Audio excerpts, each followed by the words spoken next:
So Josh Pate said that he talks to a number of coaches and players, and the sentiment he got from many coaches and players is that Julian Saying is weak and has no heart. And you kind of see this a little bit from some of the national media, not necessarily this aggressive with their take, but there's even some Ohio State fans that, you know, if Julian Saying is not good enough to be a first round pick this year, he shouldn't even come back to Ohio State and some stuff like that. I understand kind of where they're coming from, but this whole idea that like Julian Sane is not a good quarterback, he did finish a Heisman candidate last season, right?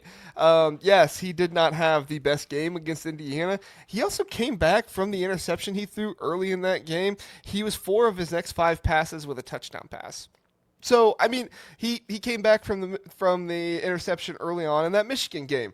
Came back and obviously beat Michigan pretty good in that one too. Obviously, Bo Jackson helped a lot in that game, but he was still a steady part of that and hit some deep balls, primarily the one against the one with Carnell Tate, to be able to put them up big. And like he's had some other abilities that I think people just don't give him enough credit for. When he ran down the sideline on 3rd down to scramble and get the first down against Michigan, Ryan Day said that was his favorite play that Julian Saying had that day because he took the ball, he ran, and he went with it. So Julian Saying obviously has some ability here. And another one that I don't think it's talked about enough, Julian Saying did shake off a sack in that Miami game, but of course, the referees wanted to say no forward progress. I don't know how you really say that when the quarterback is literally getting out of the tackle as you're blowing the whistle, but whatever. There are aspects of Julian Saying that I think a lot of people look at him and say, oh, he's like Drew Brees size, he's 5'10", 185 guys. Folks, he's the same size as Ty Simpson. This whole idea of like he's small and weak, he's the same size as Ty Simpson, who just went 15th in the NFL draft. All right? He is half an inch smaller than Ty Simpson.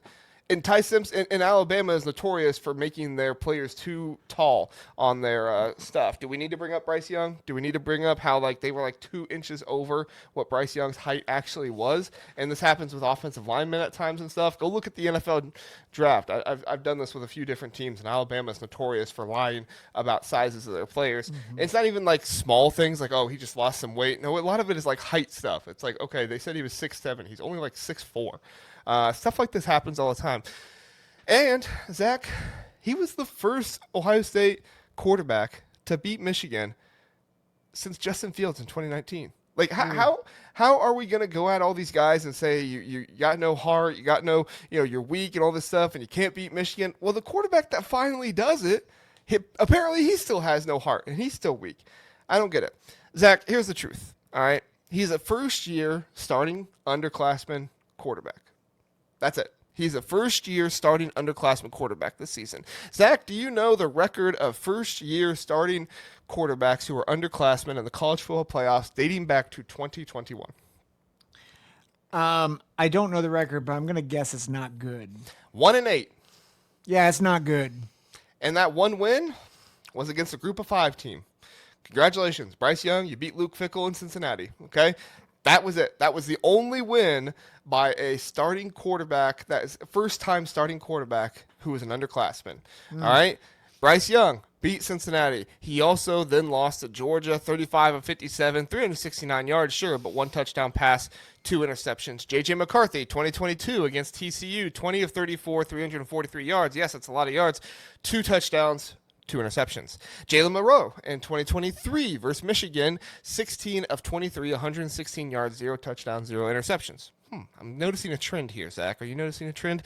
Nico Iamaleava, 2024 versus Ohio State, 14 of 31, 104 yards passing, 0 touchdowns, 0 interceptions. Kevin Jennings, 2024 versus Penn State, 20 of 36, 195 yards, 1 touchdown, 3 interceptions. Gunnar Stockton versus Notre Dame in 2024, 20 of 32, 234 yards, 1 touchdown, 0 interceptions. Sam Levitt, 2024 versus Texas, 24 of 46, 222 yards, 0 touchdowns, 1 interception. And finally, this past year, the only underclassman first-year starting quarterback of 12 teams in the college football playoffs, Julian Saying versus Miami, 22 of 35, 287 yards, 1 touchdown, and 2 interceptions. Zach, am I saying that Julian Sane is going to be amazing this year and he's going to win the Heisman? No, that's not what I'm saying. Am I saying that it's pretty ridiculous to take a redshirt freshman or a sophomore, whatever Ohio State wanted to call him, and say that he is just expected to be as good as some of these other fifth-year seniors, guys like Carson Beck, who are in their, I think he's sixth year. Wasn't Carson Beck in like his fifth or sixth year or something like that? Yes. We're just going into it and expecting him to be just as good as these other guys. If he is, great. But at the end of the day, there is definitely a track record here of first-year starting quarterbacks who are underclassmen making it to the playoffs and completely flopping. All right? Now, Julian Saying, I wouldn't say he completely flopped, but it was not a good performance. I actually think he was probably had one of the better performances of all these guys. And so it doesn't mean that he's going to be great this year, but I do think he's getting a little bit too much disrespect. I agree. I do think it's appropriate to ask questions, but I really do hate the weak and no heart after one season. Mm-hmm. If I'm being completely honest. I think needs to run and needs to be more willing to run. Yeah. Fair. But like, that's totally part of development. I do want to say, because Josh Pate's catching some strays in the chat. And to be clear, Josh Pate wasn't saying that. He was just quoting what other people had said to him. I want to be fair to Pate. Well, and to be fair to him, that is what good journalists and reporters do. They check in with their sources and they report on what they hear. So, when you hear what people are saying and you send something out into the Twitter sphere and people are like, "That's not, how dare you say that?" It's like, well, I'm not saying it. I'm saying what these people are saying about it. Mm-hmm. Like, this is what they're saying. So, like, let's give Pate like his due. Like, he did not say this. He is reporting what other people have said. He is a redshirt sophomore who needs to grow, like every other quarterback. Like, I think of Fernando Mendoza. He was really good at Cal the year before. But if he was the same quarterback at Cal, if he didn't grow at all from his year at Cal to his year at Indiana, I'm not sure the Hoosiers win the national championship. That wasn't about heart. That was about development and growth. That's what this is about. That's why it was always going to be hard for Ohio State to win a title last year. Mm-hmm. And especially because the schedule, which we thought was going to challenge him, it never really challenged him.